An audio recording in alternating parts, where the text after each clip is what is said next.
Oi, muito boa tarde. Você que está sintonizado na rádio, na TV Câmara, acompanha a gente também pela internet. Vou começar agora a sessão da Câmara dos Deputados para o período de breves comunicados. Quem está conduzindo é o deputado Luiz Miranda, daqui do Distrito Federal. Para dar início à nossa sessão de hoje, concedo a palavra por 3 minutos para o deputado Pompeu de Matos.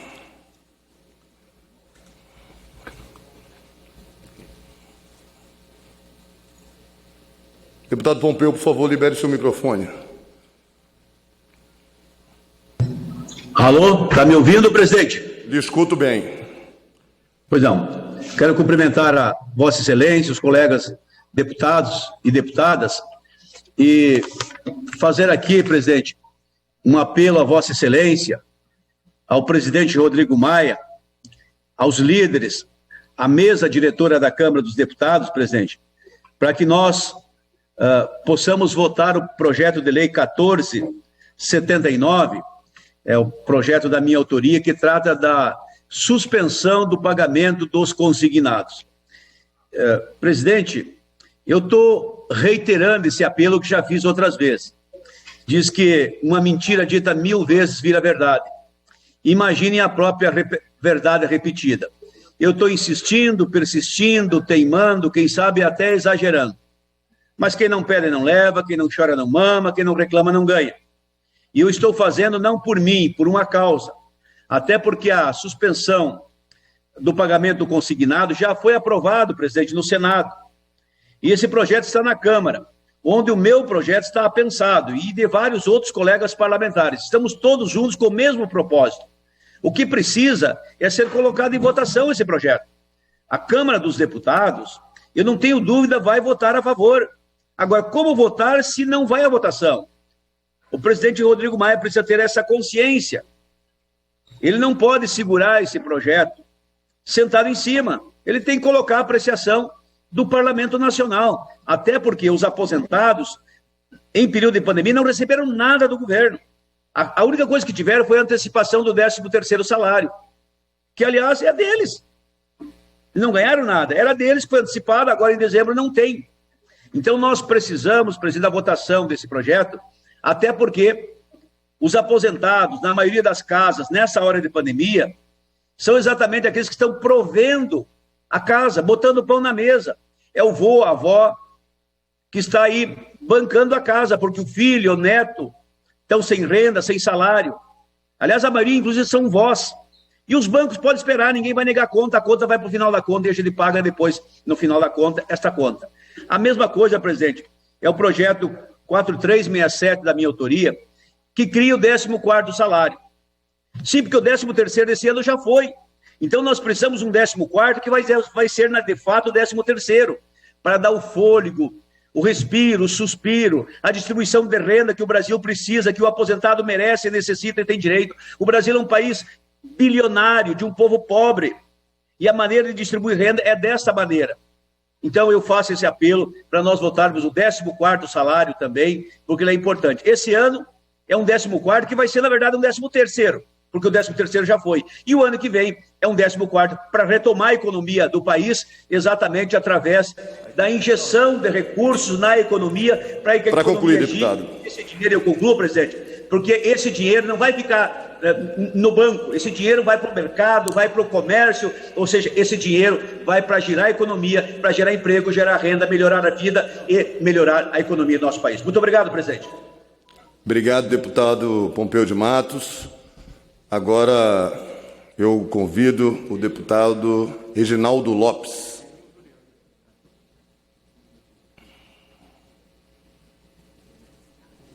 Deputado Reginaldo, microfone. Só precisa liberar o seu microfone. Obrigado, presidente. Quero cumprimentar os deputados e deputadas, o povo brasileiro que nos assiste pela TV Câmara. Eu quero aqui iniciar com meu repúdio ao anúncio do governo Bolsonaro de retirar 5% do fundo do Fundeb, do Fundo Nacional de Desenvolvimento da Educação Básica, para garantir os recursos para a renda cidadã. Em primeiro lugar, eu quero dizer que esses recursos serão insuficientes. Nós temos hoje quase 70 milhões de brasileiros e brasileiras recebendo R$600.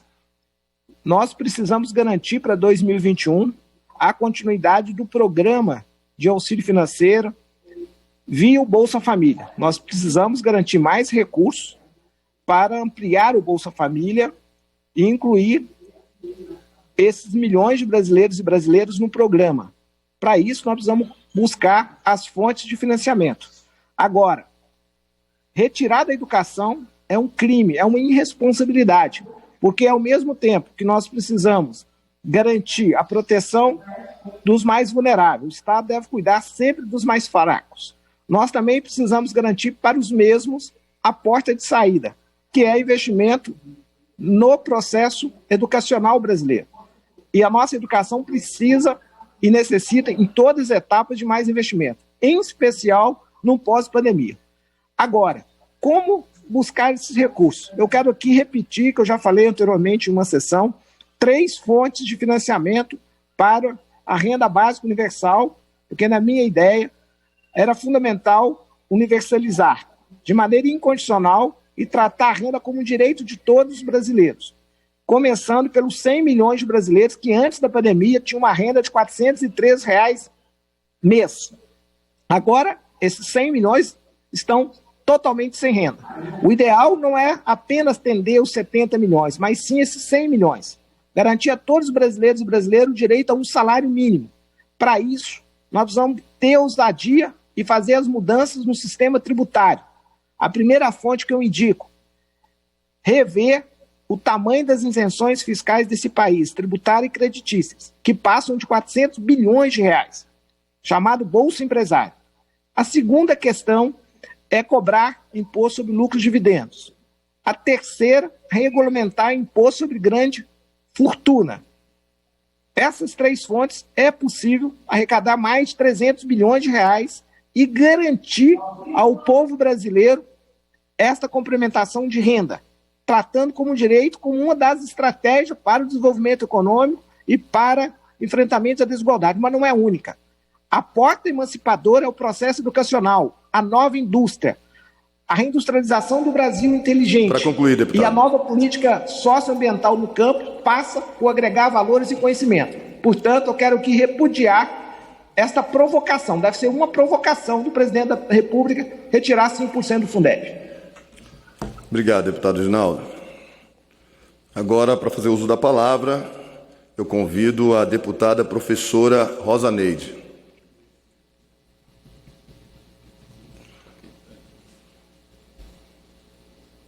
Deputada Rosa Neide, microfone. Senhor presidente, demais parlamentares, uso essa tribuna remota na tarde de hoje para também falar das questões da educação. Primeiro, ficamos ouvindo o tempo todo o governo dizer que vai votar a PEC do Pacto Federativo e coloca no chamado Pacto Federativo a desvinculação dos recursos da educação e da saúde. Isso é quebrar o pacto da Federação Brasileira. Nós temos uma conquista na educação do vínculo de 25%, uma conquista histórica dos trabalhadores e trabalhadoras da educação.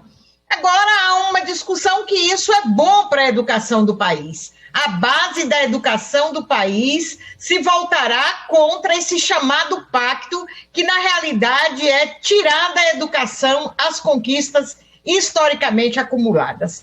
Outra questão, esse anúncio de que vai melhorar a renda daqueles que mais precisam com os recursos do Fundeb das crianças de 0 a 5 anos. Tirar destas crianças que precisam de creche e pré-escola, precisa de uma base educacional que permita ao nosso país ver as nossas crianças chegarem ao final do ensino médio e ao ensino superior, tendo uma trajetória educacional. E o governo aponta exatamente para a vida destas crianças, tirando delas, né, aquilo que foi programado para que prefeitos e prefeitas eleitos no pleito de 2020 possam planejar a educação em 2021.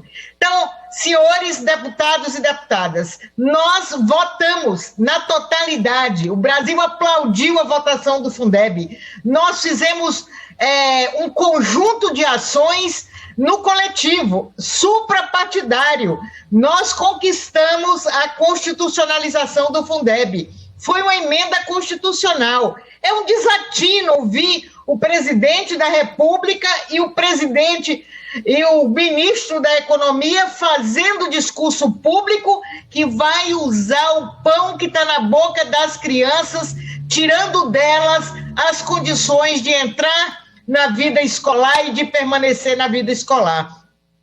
Isso é uma afronta à educação brasileira. Peço a todos e todas que repudiem, independente da coloração partidária. Juntos votamos, juntos aprovamos o Fundeb e juntos vamos manter o Fundeb conforme foi votado. As fontes para uma renda adicional, para uma renda aos trabalhadores e trabalhadoras desempregados, o governo sabe onde está. Ele sabe onde tem mais.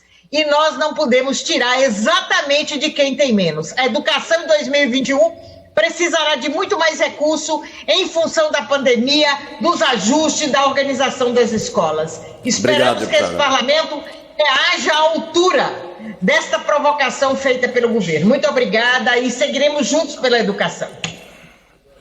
Obrigado, deputada.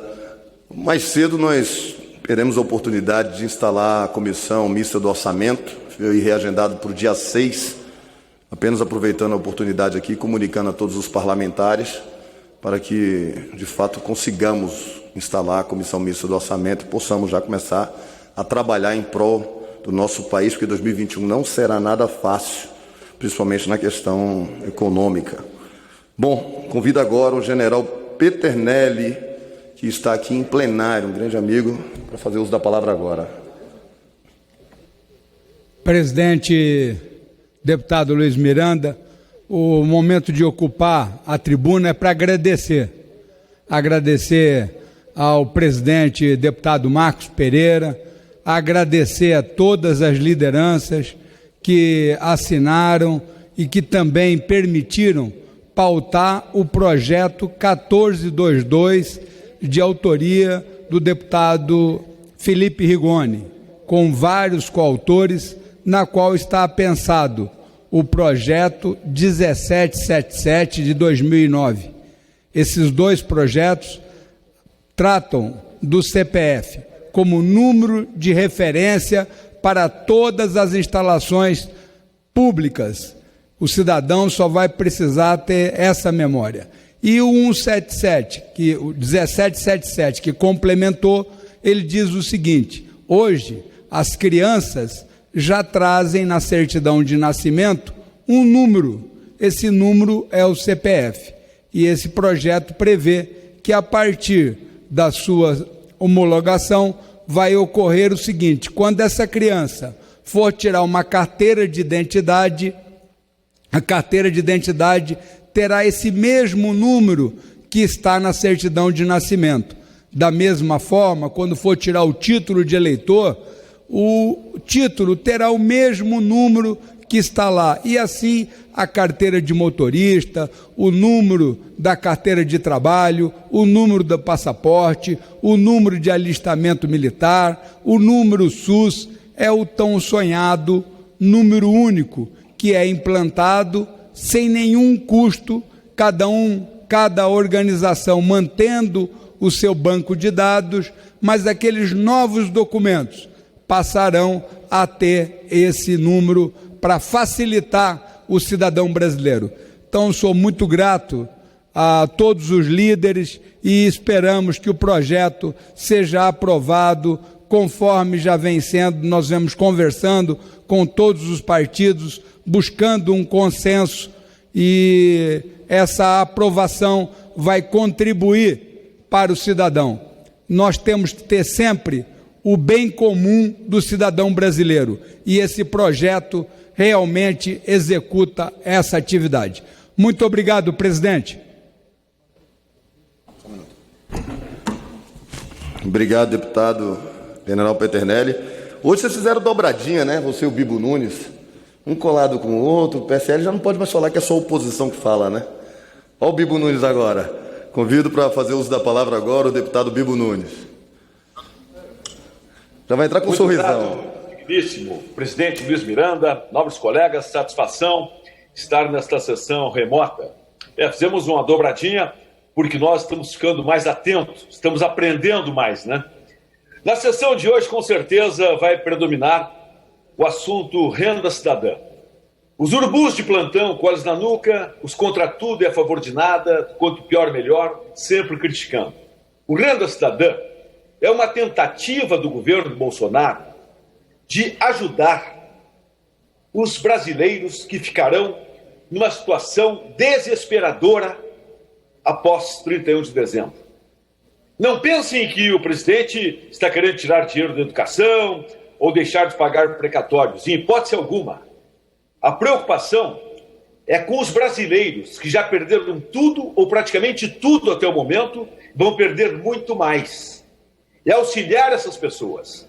Eu acredito que quanto menor for o Bolsa Família, quanto menor for o Renda Cidadã ou qualquer assemelhado, melhor para o Brasil. Quanto menos pessoas dependerem do governo federal, estadual, municipal, melhor. É um grande erro, como eu vi um deputado do PT há pouco dizer, que temos que aumentar o Bolsa Família, como se fosse um grande negócio. Nós estaremos felizes o dia que reduzirmos, que chegarmos a zero do Bolsa Família. Estaremos demonstrando que o Brasil é um país de progresso, um país que dá emprego, um país com cidadãos dignos do seu país, e não que vivam ganhando incentivos a vida toda. Aquela história antiga, ensine a pescar e não dê o peixe. Mas o momento é de dar o peixe.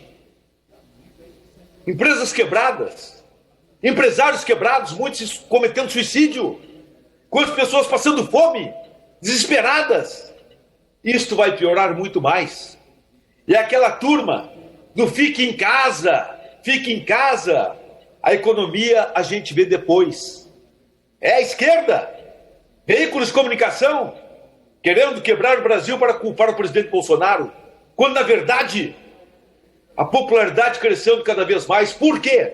Porque o povo brasileiro vê o brilho nos olhos do presidente, vê a sinceridade do presidente, que quer o melhor para o seu país, para o seu povo. Por isso, é uma tentativa, nós vamos conversar, acharmos a melhor maneira. Ninguém quer tirar dinheiro da educação propositadamente ou retirar os precatórios. Nós queremos, sim, dar o apoio, o sustento aos irmãos brasileiros que tanto estão sofrendo e vão sofrer muito mais por causa dos que diziam fiquem em casa, a economia a gente vê depois. A conta está chegando e vai chegar muito salgada. E o governo Bolsonaro e nós da base de Bolsonaro queremos o melhor para o Brasil, sem demagogia barata. Grato ao presidente Luiz Miranda. Só um minuto. Obrigado, deputado. Agora eu convido o deputado Joseildo Ramos.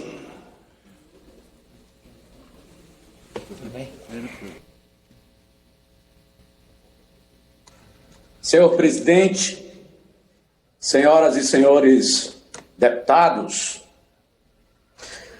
nós estamos estarrecidos com a criação do Renda Cidadã.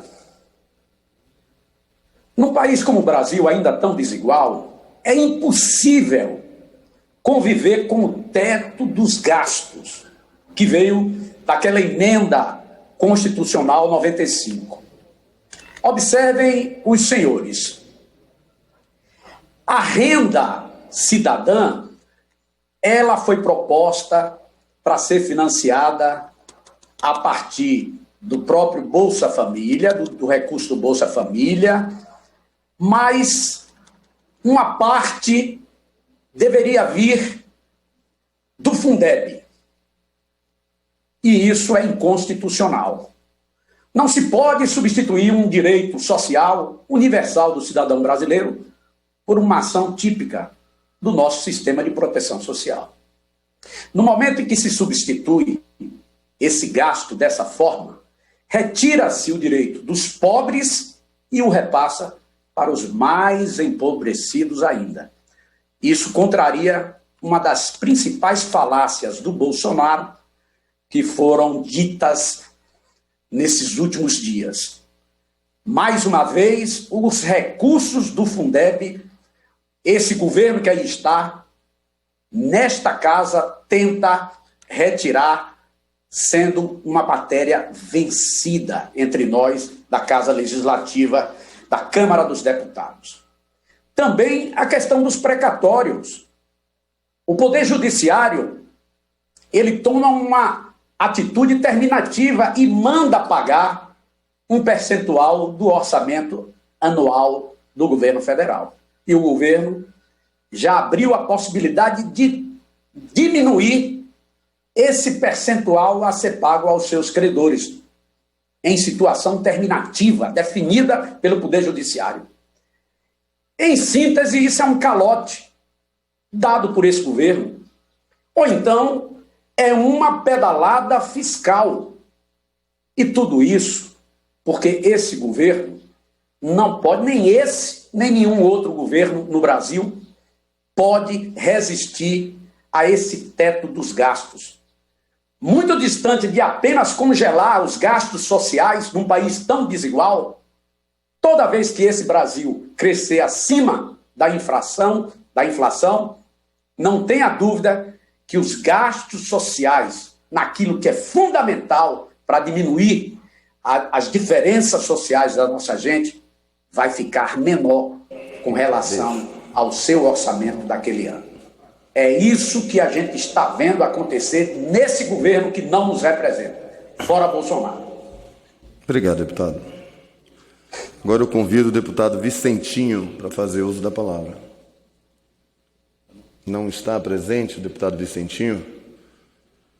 Bom,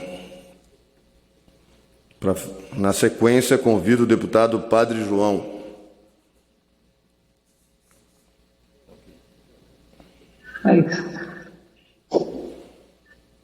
Senhor presidente, colegas deputadas e deputados, eu quero saudar os nossos candidatos a vereadores, vereadoras, candidatos a prefeitos, prefeitas, e desejar sucesso. É um momento importante para o nosso país, porque essas candidaturas reavivam a esperança do nosso povo. E ninguém pode brincar com a esperança, muito menos com a necessidade do nosso povo. Então eu quero desejar sucesso e que possam vencer os melhores projetos para os municípios onde o nosso povo vive, onde se consolida os programas, embora muitos deles esvaziados pelo governo federal, por uma crueldade do governo federal, que esvaziou muitos programas importantes, como Minha Casa Minha Vida, programas na área da saúde, da educação, tentando inviabilizar os municípios. Então, eu quero desejar sucesso, mas, ao mesmo tempo, senhor presidente, eu quero celebrar 49,9% das candidaturas são de pessoas que declararam negras. É uma grande conquista, né? Porque a maior parte da nossa população é negra e que muito contribuíram com o nosso país. Temos dívidas históricas. Então, em homenagem à nossa grande companheira Benedita da Silva, que também fez questionamento em relação a viabilizar financeiramente candidaturas, eu quero saudar todos os nossos companheiros e companheiras afrodescendentes, nossos companheiros que muito contribuem com o nosso país e que possam ter sucesso nessas eleições, né? e assim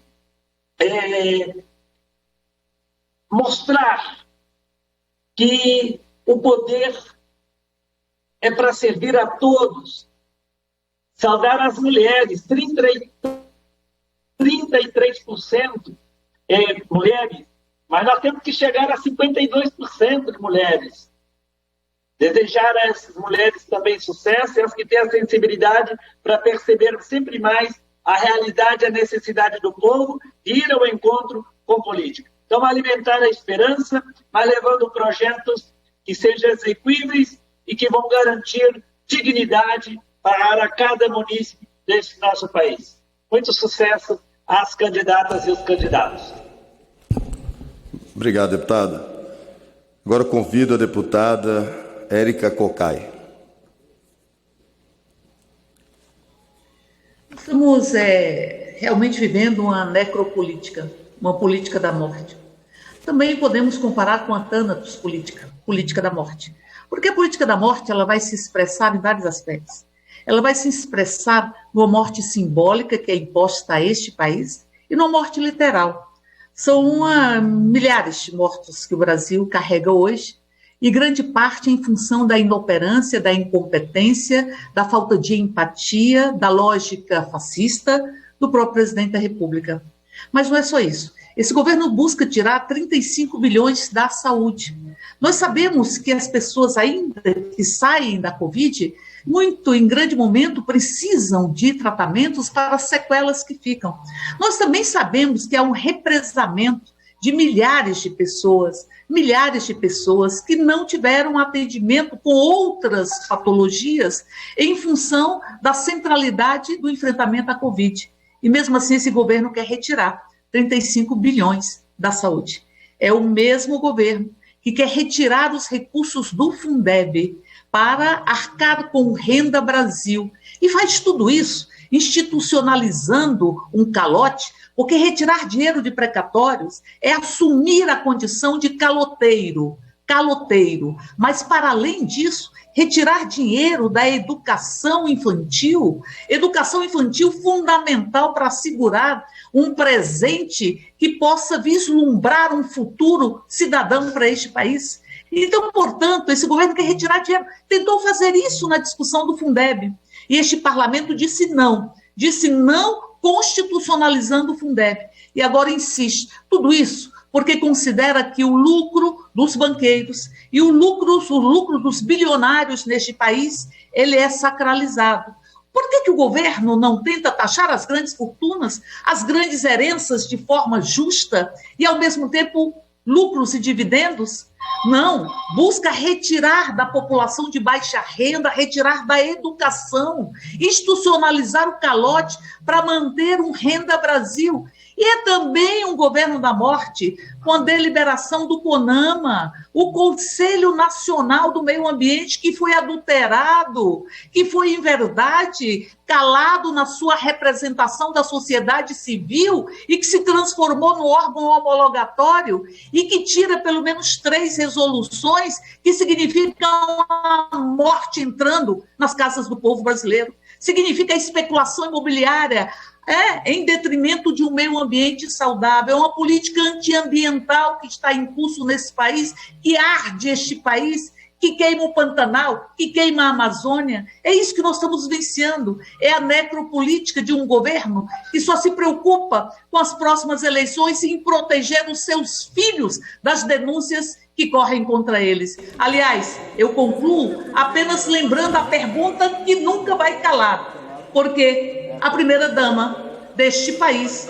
esposa do senhor Jair Bolsonaro, recebeu R$89 mil da conta de Queiroz. Por quê? A pergunta que o governo não tem como responder, se responder, corre o risco de ir para trás das grades.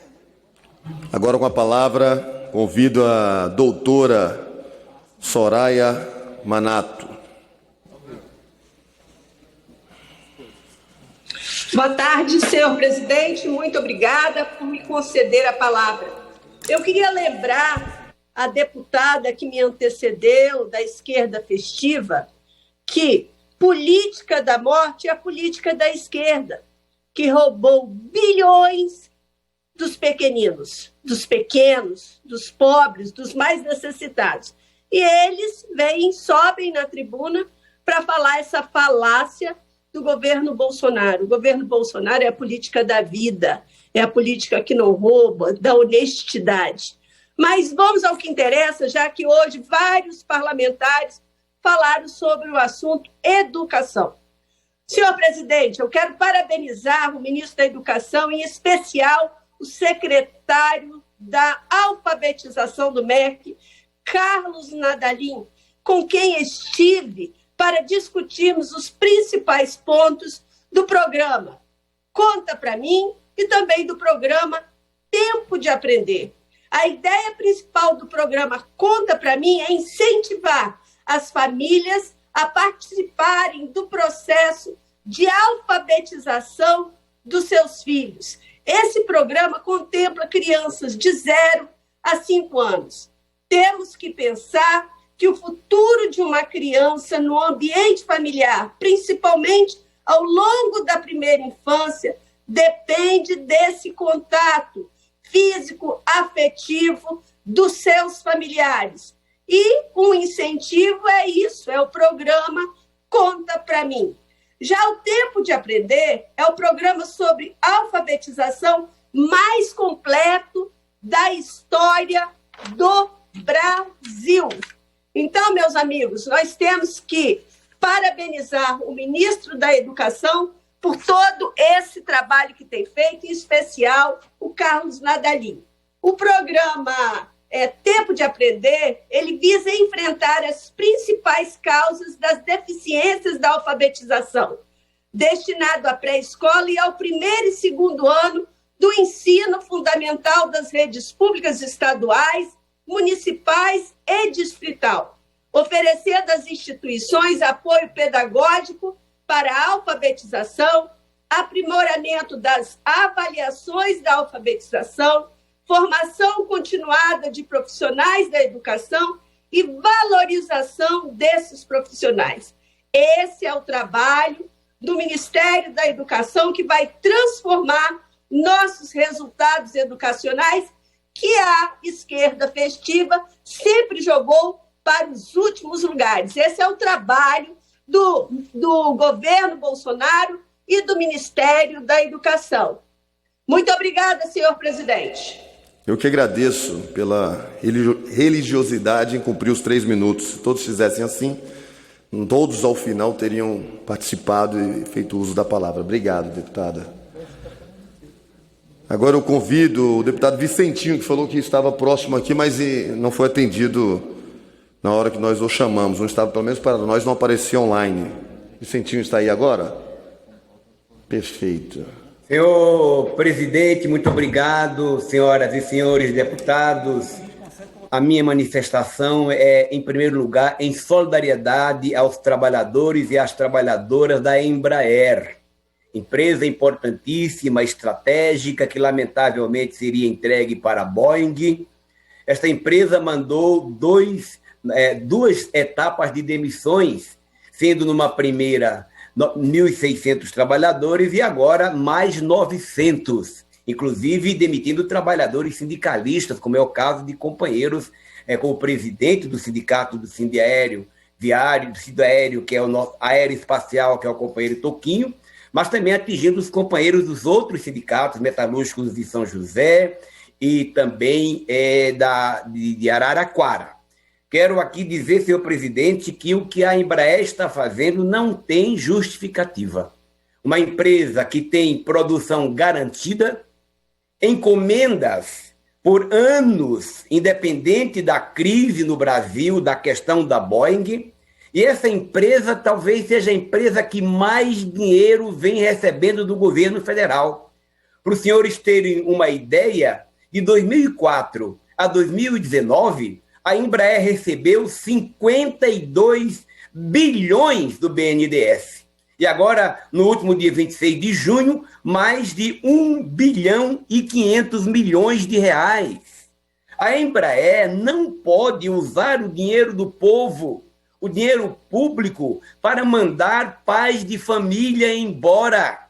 E por esta reunião, por esta razão, ontem, no núcleo do trabalho da nossa bancada, sob a liderança do nosso companheiro Rogério, nós recebemos os sindicalistas, conversamos com esses companheiros que nos informaram esta situação. Inclusive, a situação é tão delicada para o Vale do Ribeira e essa empresa, para o Vale do Paraíba, e essa empresa é tão importante que a juíza que está cuidando desse caso, numa audiência de conciliação, propôs a readmissão desses trabalhadores num gesto cidadão, mesmo que fizesse o layoff, um afastamento, garantindo as condições básicas de vida. Hoje tem uma nova audiência e eu espero que a Embraer repense a sua responsabilidade quanto aos familiares, pais de família. Essa audiência, hoje estamos torcendo muito por isso e eu espero, portanto, um resultado positivo. A nossa bancada assinou integralmente e agora estamos buscando o apoio dos senhores deputados, das senhoras lideranças, da oposição, mas também da base, para assinar um manifesto para a Embraer contra essas demissões absurdas, desnecessárias, inclusive com o dinheiro público. Os companheiros da Embraer, contem com a nossa bancada, contem conosco nessa luta em defesa do emprego. Obrigado, senhor presidente. Eu que agradeço. Agora eu convido o deputado Célio Moura. Deputado Célio Moura está aí? Senhor presidente, senhoras e senhores deputados, eu gostaria de falar sobre o INSS. Senhor presidente, o que está acontecendo é que não existe médicos peritos para poder atender a população que procura o INSS. Nós sabemos que já começaram a voltar alguns peritos, mas não existe médicos em todas as agências. No estado do Tocantins, nós vivemos uma calamidade. Nós sabemos que o governo usa da burocracia como estratégia, como método para impossibilitar o alcance do recurso do INSS.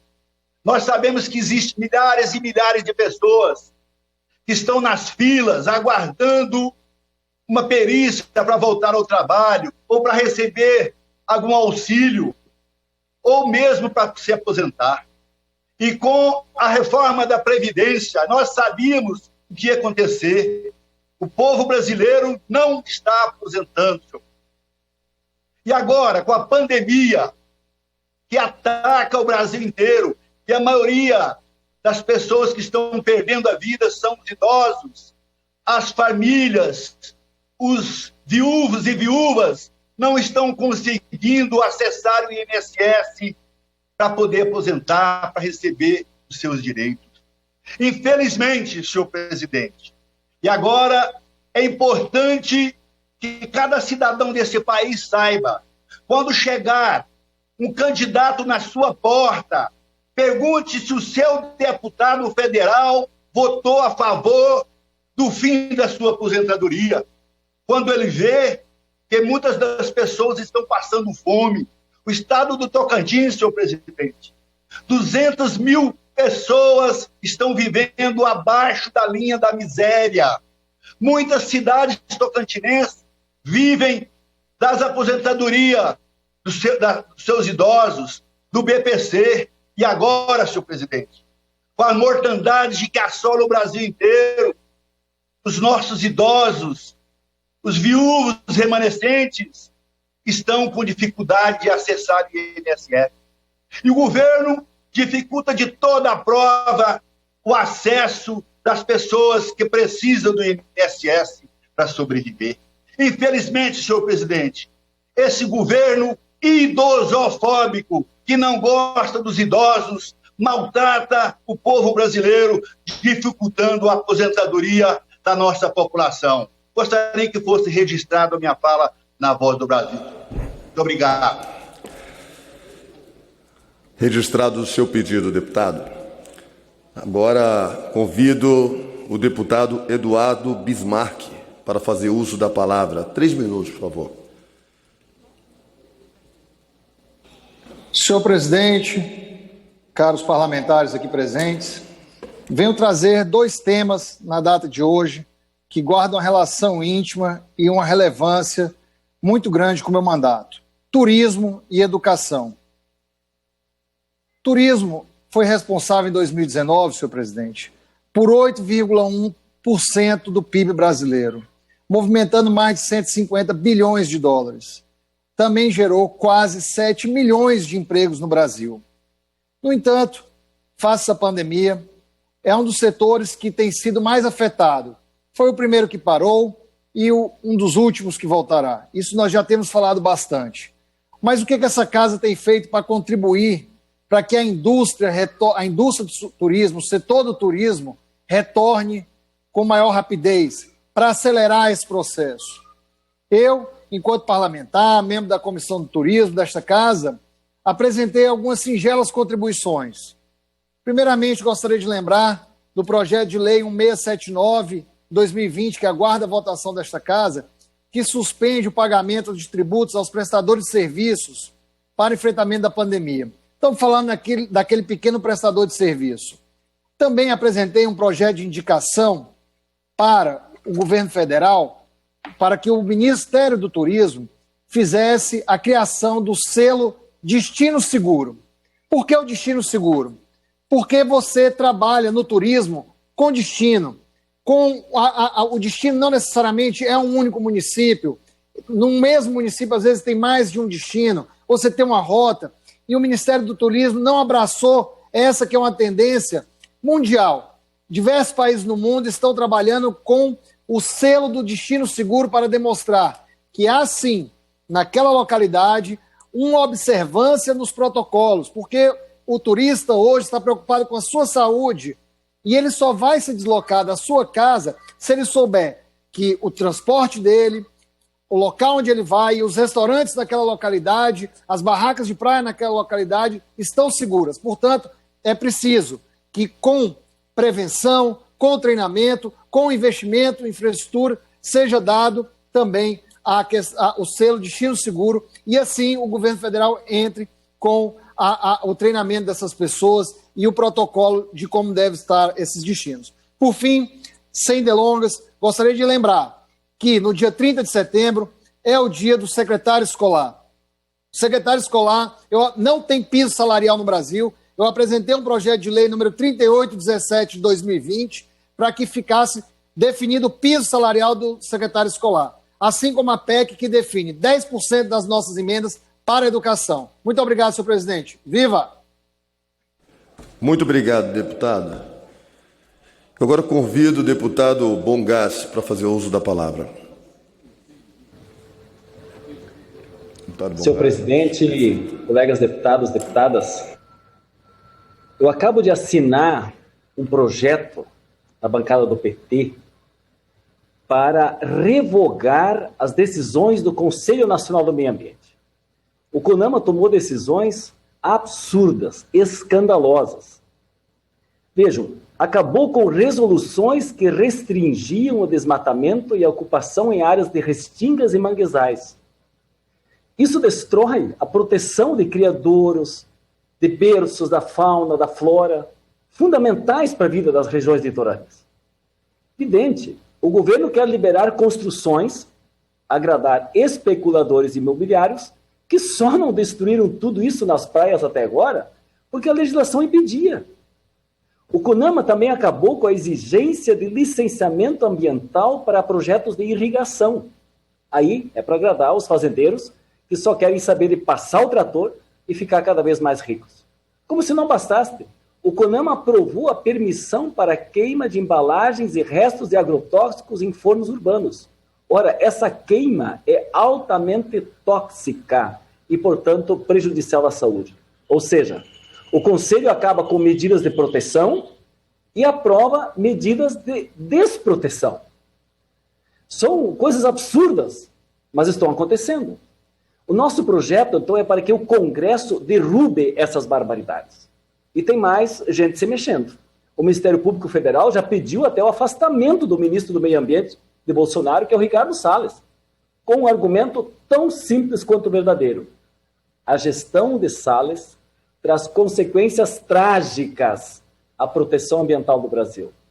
Gente, é como se o Ministério Público dissesse: o ministro da Educação tem que sair porque sua gestão estimula o analfabetismo. Sim, foi Ricardo Salles que disse que tem que passar boiada nesse tempo, acabar com as estruturas de fiscalização.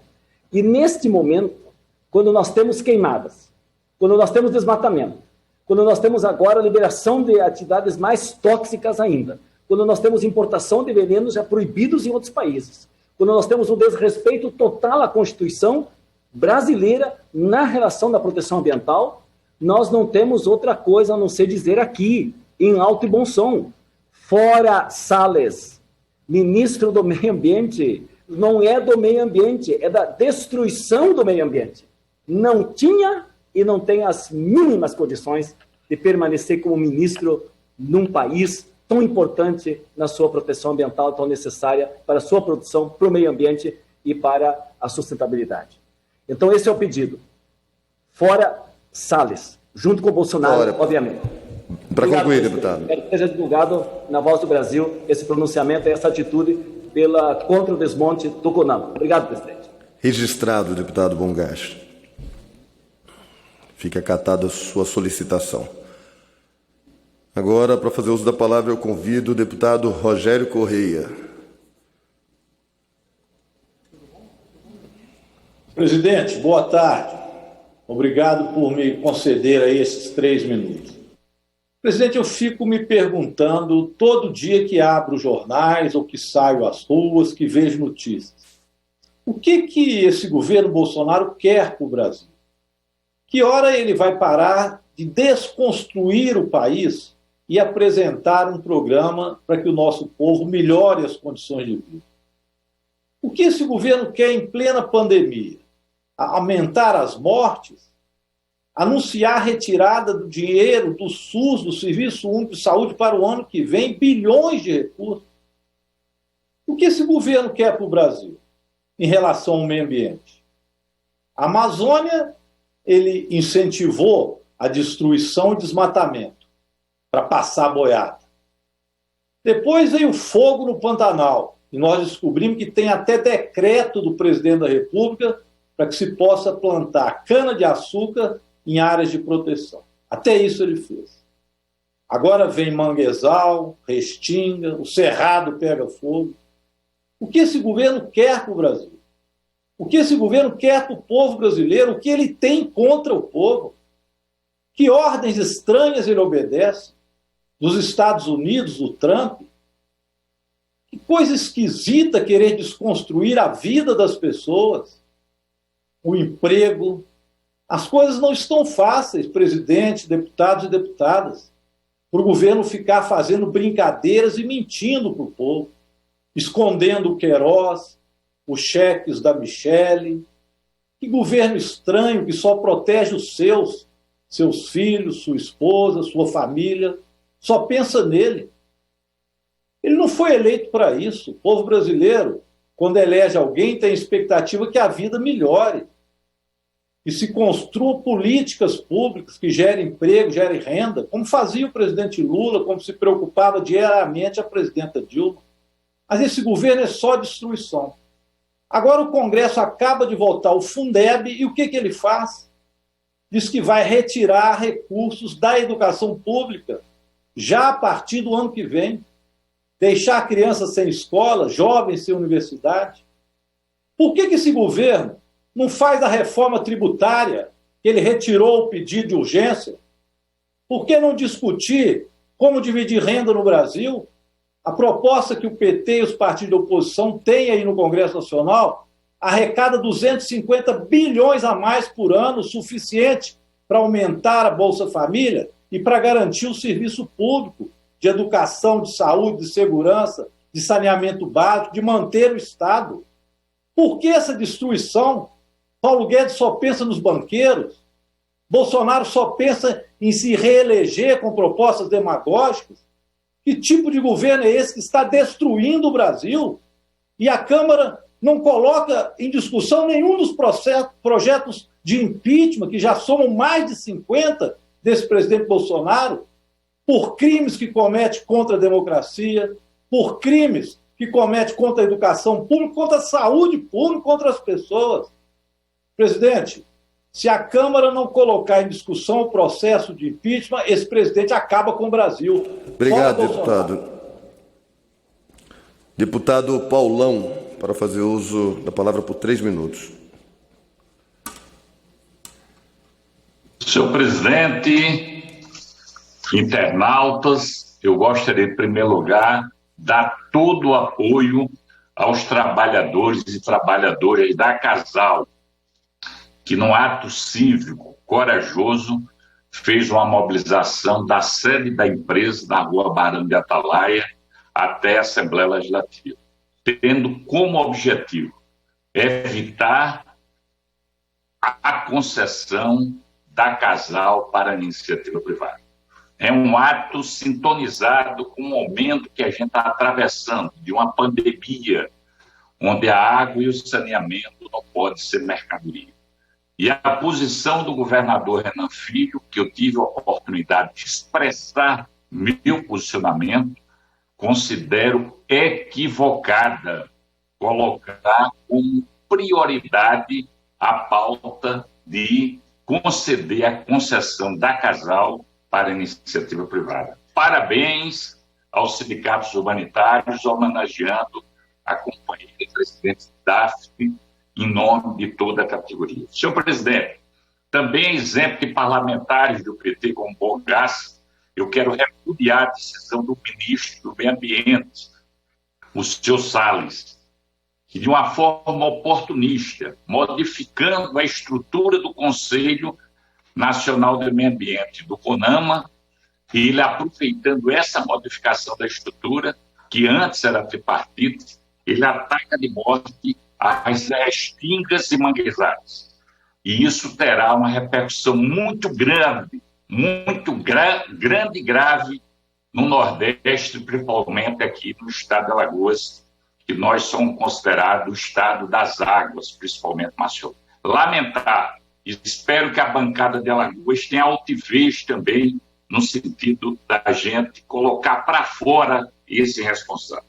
E a outra é a gente discutir na CMO, que eu sou integrante, a retirada de 35 bilhões de reais para o sistema SUS. Isso é uma vergonha. É por isso que no dia 13/5 eu apresentei uma PEC subscrita pelo deputado federal e ex-ministro da Saúde, Alexandre Padilha, no sentido de voltar à normalidade e tirar o descontingenciamento, principalmente da saúde, que a PEC 95, infelizmente, colocou para todas as políticas públicas. Da CMO, que teria uma reunião hoje e foi transferida para a próxima terça-feira, a gente tem que discutir prioridade. Eu entendo que políticas como saúde, educação, assistência social, cultura e outras, elas sim são prioridade. E não colocar um orçamento altíssimo para o Ministério da Defesa ou para o Ministério das Relações Exteriores. Muito obrigado, senhor presidente. Obrigado, senhor deputado, principalmente pela pontualidade. Quero agora convidar o deputado Pedro Uxaia. Senhor presidente, senhores deputados, senhoras deputadas. Em primeiro lugar, queria fazer um apelo ao presidente do Congresso Nacional, Davi Alcolumbre, que na sessão convocada do Congresso Nacional para amanhã, coloca na pauta a derrubada do veto 735, que é o apoio, neste período de pandemia, aos nossos agricultores e camponeses do país. Não é possível, depois que fizemos a renda mínima, o auxílio emergencial para a área cultural, Lei Aldir Blanc, fizemos uma grande lei, produzida democraticamente por esta casa, o inimigo dos agricultores vetou integralmente o projeto de lei. É urgente e necessário a derrubada deste veto.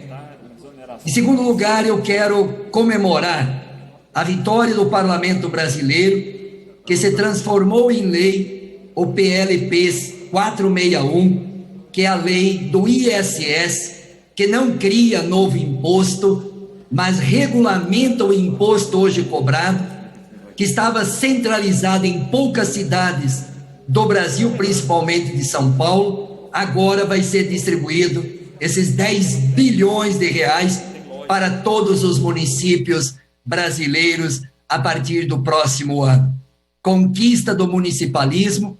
Estou muito feliz, porque já fui presidente da Federação Catarinense dos Municípios, quando à época prefeito de Chapecó, que iniciamos essa grande luta com tantos prefeitos e agora se transformou em lei, em conquista, em vitória.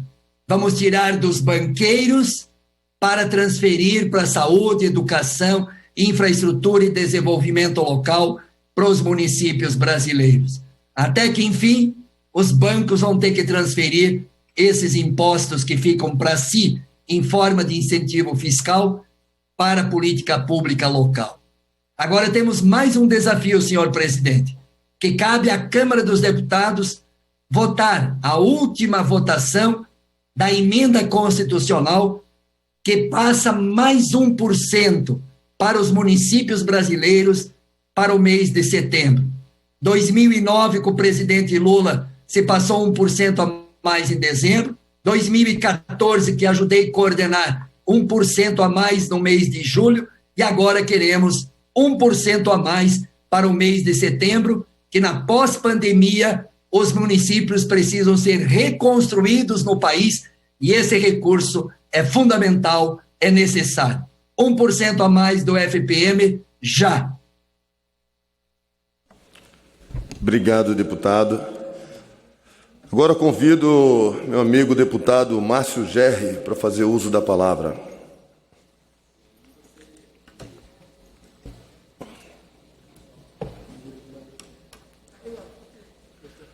Deputado Márcio Gerri. Boa tarde, presidente. Probleminha aqui no áudio, já corrigido. Prazer voltar aqui a falar em nossa sessão plenária da Câmara dos Deputados. Os cumprimentos aos colegas parlamentares, deputados e deputadas que participam desta sessão, ao povo brasileiro e muito especialmente ao meu querido povo do Maranhão. Presidente, eu queria, antes de tratar do tema que gostaria nesta tarde, quero fazer aqui uma saudação muito especial ao processo eleitoral de nosso país. No último domingo, iniciamos as campanhas eleitorais, Brasil afora, e que seja um momento realmente de afirmação de valores da democracia, da participação da sociedade, de construção de políticas públicas eficazes, capazes de melhorar a vida do povo em todos os municípios do Brasil.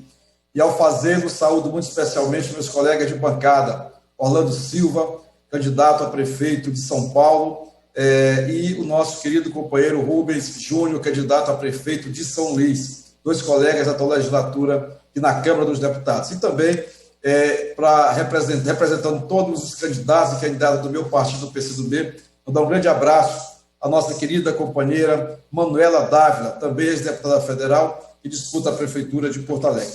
Presidente, ontem o governador Flávio Dino encaminhou ao presidente da República, ancorado no princípio da cooperação federativa, uma proposta de auxílio a que o Maranhão colabore para que o INSS possa atender o povo do Maranhão nesses dias de graves problemas de atendimento à população. Filas, falta de atendimento, uma precariedade absoluta dentro do INSS aqui no nosso estado, e isso é o que está acontecendo em todo o Brasil, com a precarização, com o enfraquecimento da atuação do INSS. Diz respeito, assim, absolutamente inaceitável ao povo brasileiro, aos aposentados, aos pensionistas, enfim, a todos aqueles que precisam do atendimento do INSS. O governador Flávio Dino encaminhou um ofício oferecendo postos de trabalho do governo do Maranhão e um programa chamado Viva Cidadão, para que ali possam ser atendidos em mais de quase 50 unidades do estado as pessoas que precisam do INSS. Esperamos que o presidente da República tenha a humildade de aceitar essa mão generosa de auxílio do governo do Maranhão, nesse momento em que há tantos e tão graves problemas no INSS. E queria, presidente, dizer que esperamos a sessão do Congresso Nacional para que a gente possa derrubar esse veto dos precatórios do Fundef e esperamos muito ansiosamente que a CMO se instale para que nós possamos fazer um debate capaz de assegurar que não haja retirada de nenhum centavo a menos da educação, ao contrário, que haja um incremento, e que também não haja nenhum centavo a menos da saúde, ao contrário, que haja incremento desses recursos tão indispensáveis para que nós possamos fazer avançar setores tão estratégicos para o povo brasileiro. Muito obrigado, presidente. Obrigado, deputado. Agora convido o deputado Fábio Tradi, 3 minutos. Senhor presidente, senhoras e senhores parlamentares, fui incumbido, senhor presidente, de relatar um projeto de lei da mais alta importância social. O presidente Rodrigo Maia me nomeou relator do projeto de lei número 1665 de 2020, de autoria do competente e combativo deputado Ivan Valente. É importante destacar, senhor presidente, que se trata de um projeto de lei que nos lembra de uma categoria de trabalhadores que está completamente esquecida nessa pandemia. Aliás, a injustiça que tangencia a crueldade desta omissão nos impõe a obrigatoriedade moral de votarmos o quanto antes esta proposição de autoria do deputado Ivan Valente. Trata-se, senhor presidente, queridos colegas parlamentares, dos direitos dos entregadores que prestam serviços a aplicativos durante o estado de calamidade pública decorrente da pandemia do coronavírus. Veja bem, senhor presidente, vejam bem, senhores deputados e deputadas, não se trata aqui de discutir o vínculo, a natureza jurídica do vínculo da relação trabalhista entre os entregadores e estas empresas. Não, isto ficará para um momento posterior. O que propõe o deputado Ivan Valente é o mínimo do mínimo para o resguardo dos direitos básicos dos trabalhadores, dos entregadores de aplicativos de entrega. É que nós não sentimos a dor deles, a angústia deles. Nós estamos em nossas casas, muito bem protegidos. Mas quando a fome bate às nossas portas, nós ainda temos condições de acionar o celular e acionar uma dessas empresas para que estes entregadores, desprotegidos e vulneráveis, saiam às ruas correndo graves riscos de vida para prestar o serviço qualificado que nós exigimos mediante pagamento. Portanto, esta proposta já deveria ter sido votada. O meu relatório está praticamente pronto. Eu apenas solicito a mesa, agora em caráter público oficial para toda a nação. A mesa que está sendo presidida agora pelo deputado Luiz Miranda, que decida urgentemente sobre os destinos dos projetos em apenso para que eu possa protocolar o relatório. A urgência já foi votada. Nós precisamos votar o mérito para que os entregadores de aplicativos sejam tratados como cidadãos e sujeitos de direitos neste país. Muito obrigado, senhor presidente. Urgente. Muito obrigado, deputado Fábio Tradi. Convido agora o deputado Frei Anastácio Ribeiro para fazer uso da palavra.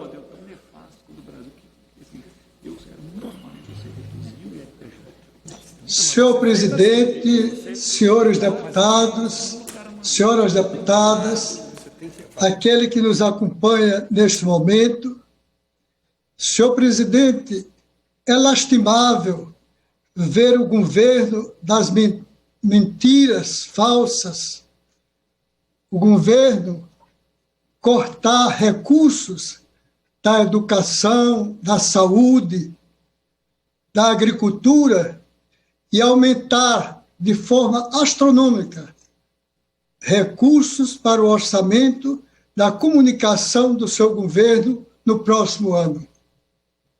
Bolsonaro tem um orçamento para a sua comunicação 3 vezes maior do que o orçamento deste ano.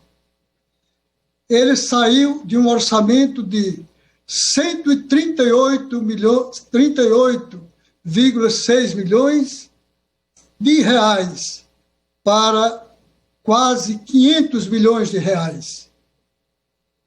Dinheiro que será gasto em um ano pré-eleitoral, com certeza da divulgação do seu governo. Um presidente que já está em campanha eleitoral, visando as eleições de 2022.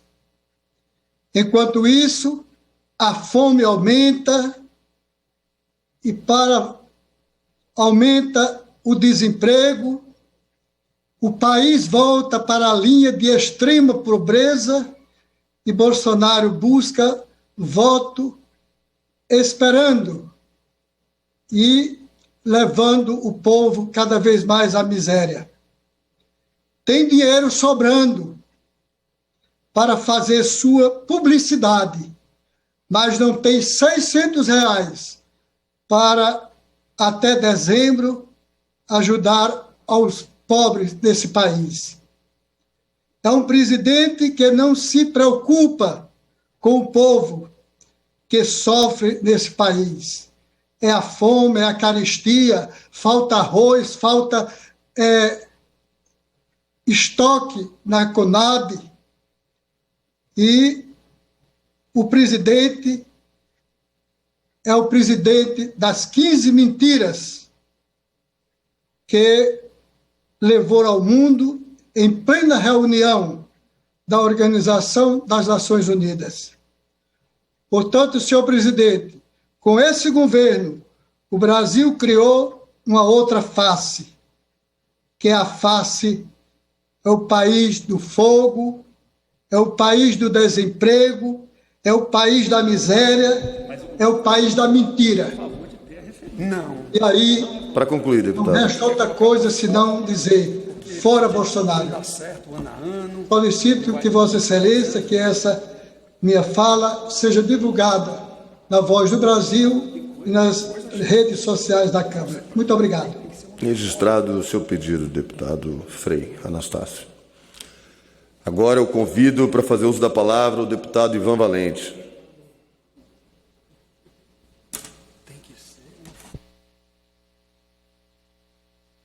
Senhor presidente Luiz Miranda, senhores e senhoras deputados, primeiro eu queria fazer um agradecimento muito especial ao deputado Fábio Tradi, que eu vi agora há pouco, que é o relator do PL 1665, dos entregadores de aplicativos.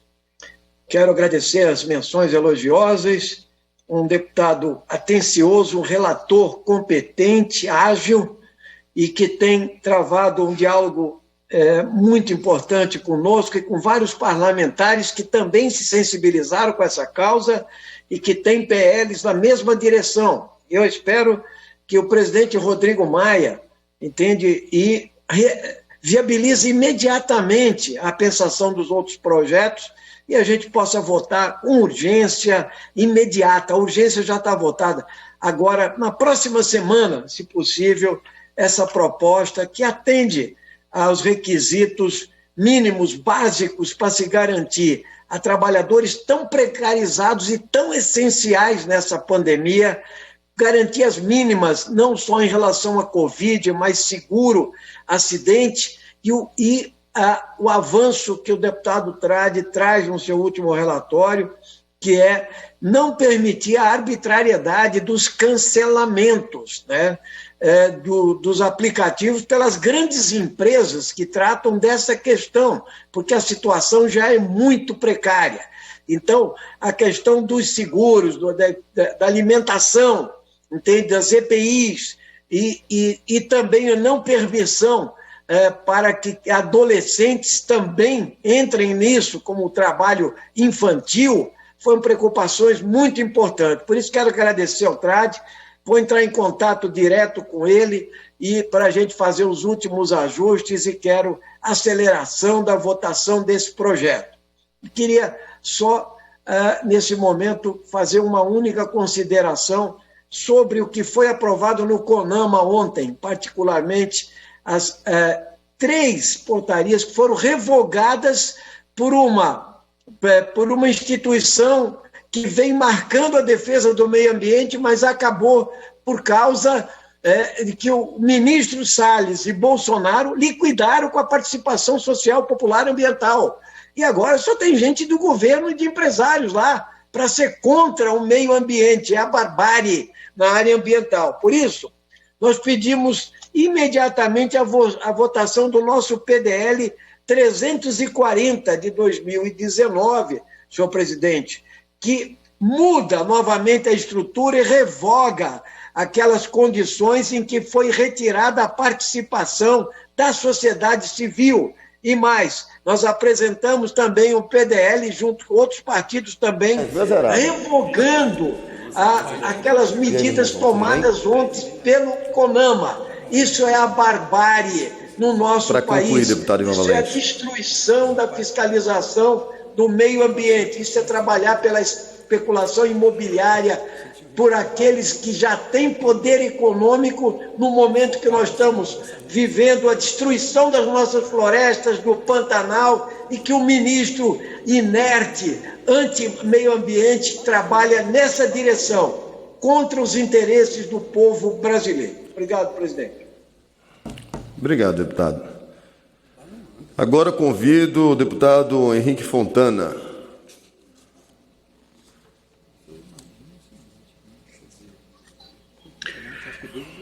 Presidente, deputado Luiz Miranda, demais colegas que acompanham esta sessão e o povo brasileiro que acompanha mais este debate, esta sessão remota do Congresso Nacional. Quero falar hoje aqui sobre o crime que foi cometido na última segunda-feira pela maioria que representa o governo e alguns setores empresariais atrasados no país, que quando reuniram o chamado novo CONAMA, o novo Conselho Nacional do Meio Ambiente, que na verdade faz parte da destruição da estrutura de proteção do meio ambiente que o país montou ao longo de muitos e muitos anos. Este CONAMA que o governo Bolsonaro criminosamente, sobre o qual o governo Bolsonaro criminosamente interviu e alterou a sua composição para dar maioria, deputada Érica Cocai, ao governo no Conselho Nacional do Meio Ambiente, na última segunda-feira, ontem, revogou 4 portarias, presidente Luiz Miranda. 4 portarias que tinham mais de 20 anos de validade no país. E ele revogou estas portarias de maneira autoritária, criminosa, para terminar com o sistema de proteção às áreas de restinga, que são as áreas de beira de mar, para terminar com o sistema de proteção das áreas próximas a mananciais de água que garantem o abastecimento de água das grandes cidades do país, para terminar com o licenciamento ambiental em projetos de irrigação, para autorizar a incineração de produtos tóxicos em sistema inadequado. É inaceitável o que está acontecendo no país. A boiada está passando, como disse o antiministro, o criminoso ministro do meio ambiente deste país. O governo Bolsonaro segue destruindo o meio ambiente brasileiro.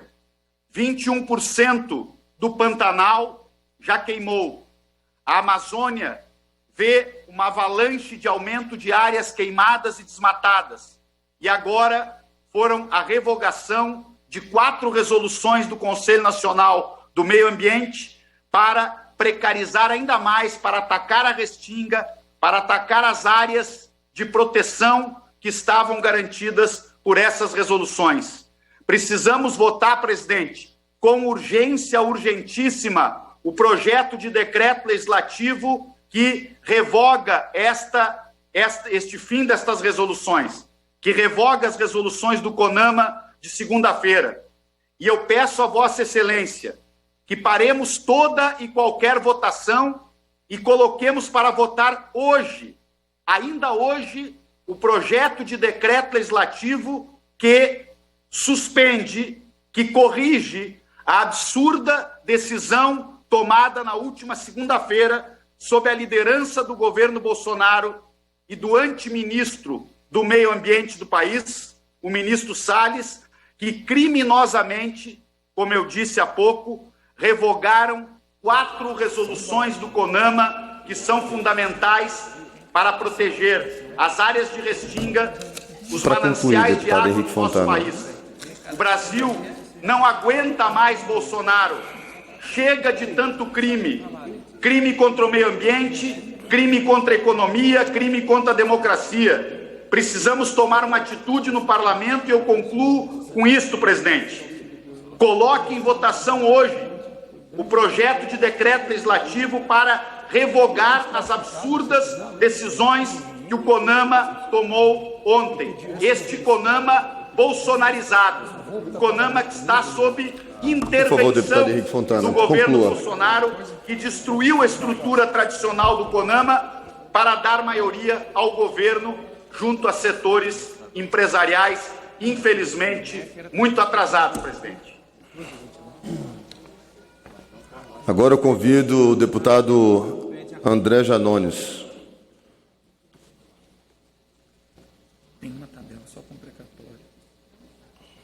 Deputado André Janones está ausente. Eu convido agora o deputado José Ayrton Félix Cirilo.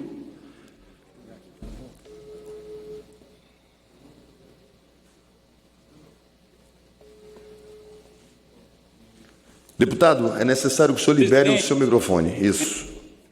Meu presidente, deputado José Ayrton, eu queria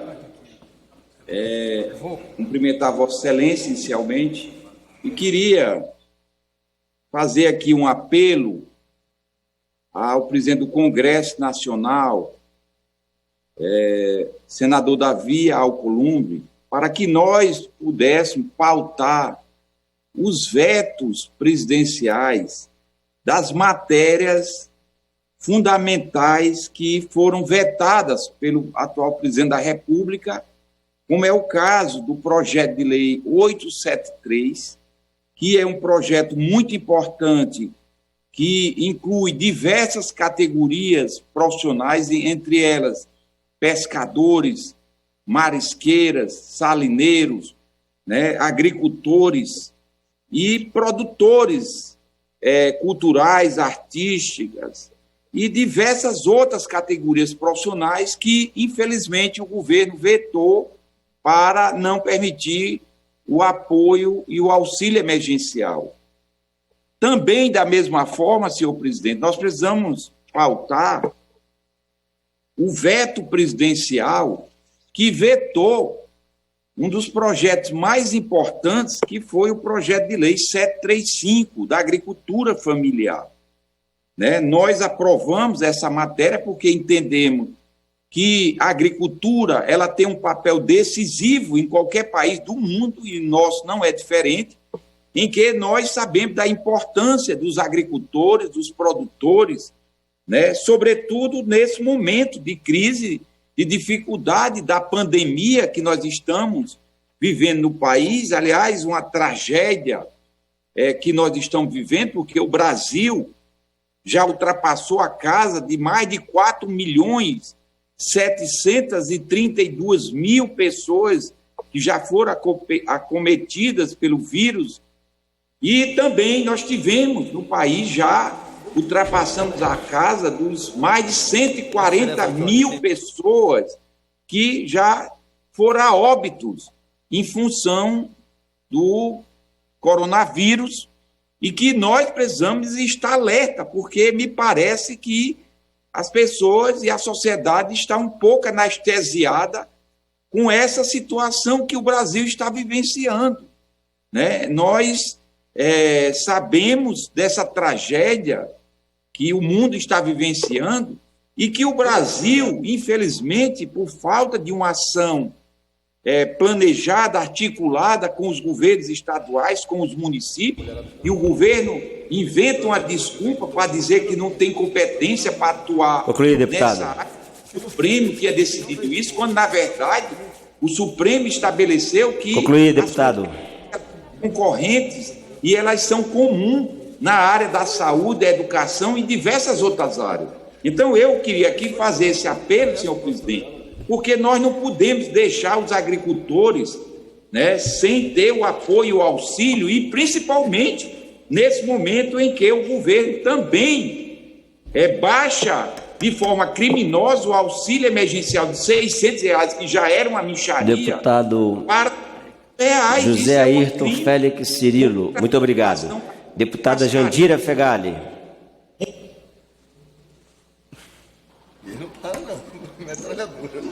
Senhor presidente, agradeço a deferência antes da ordem do dia. Em primeiro lugar, presidente, eu quero registrar aqui a nossa grande preocupação e angústia com a posição do Brasil na pandemia mundial.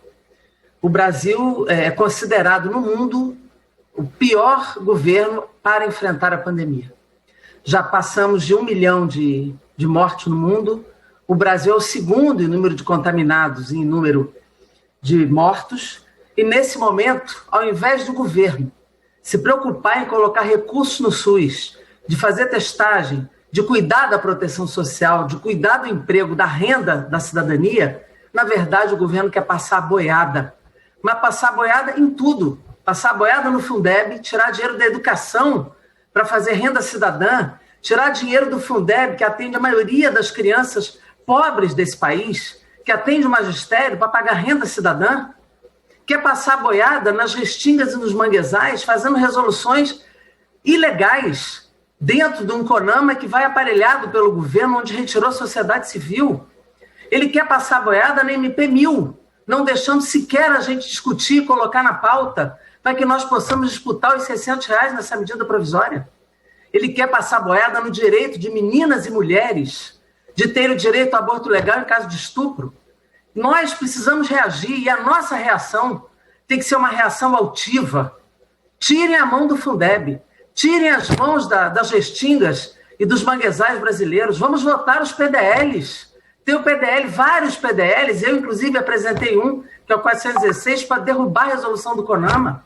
Botem MP1000 para votar. Coloquem para votar o PDL que extingue a portaria do Ministério da Saúde quanto direito ao aborto legal. Vamos nós propor uma renda cidadã, porque para isso precisa derrubar o teto, precisa tributar banco, tributar rico. Não é tirar de pobre para dar para pobre. Nós precisamos garantir que essa renda se estenda, e essas iniciativas podem ser do parlamento. E nós não podemos ficar distantes dos crimes desse governo. Tem vários pedidos de CPI. Toda semana a gente pede para instalar uma CPI aqui para investigar os crimes desse governo. A senhora Damares cometeu crime contra a Constituição no Espírito Santo com a sua equipe.